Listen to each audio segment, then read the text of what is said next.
Rodney Alcala was officially registered as a sex offender, but this did not prevent him from getting a job at the Los Angeles Times in September 1977. A few months later, in March 1978, he was arrested again on suspicion of a series of murders. However, the charismatic criminal managed to clear himself of all evidence and convince the police of his innocence.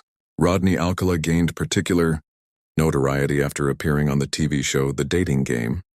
In September 1978, he was introduced as a successful and fashionable bachelor photographer looking for his life partner.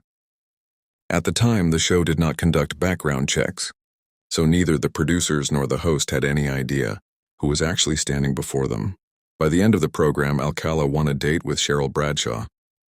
However, she refused to go out with him because she found him too strange. This decision likely saved her life. Capture and conviction. Rodney Alcala was finally arrested on July 24, 1979, after being accused of murdering 12-year-old Robin Samso in Huntington Beach, California.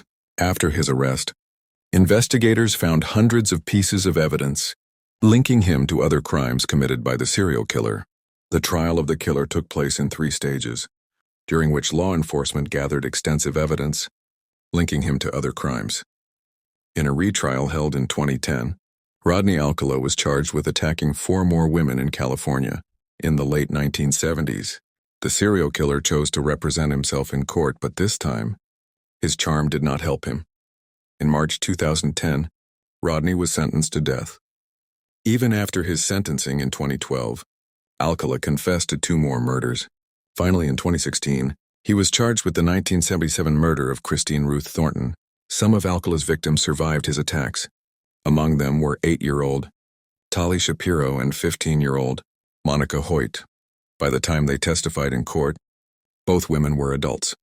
After the trial, when authorities publicly released an entire archive of Rodney Alcala's photographs, several more of his victims were identified. Investigators determined that between 1971 and 1979, Alcala murdered 8 women in New York, California, and Wyoming. Additionally, he sexually assaulted 2 more young women. He was also linked to the 1977 murder of a woman in California, though he was never officially charged for that crime. One woman who avoided dating the killer due to his arrest later said, "It was so easy to trust him. He had a way of talking to people that made them feel at ease."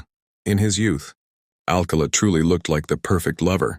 His carefully crafted image of a trendy photographer, his long glossy hair, his charisma, and sharp intellect.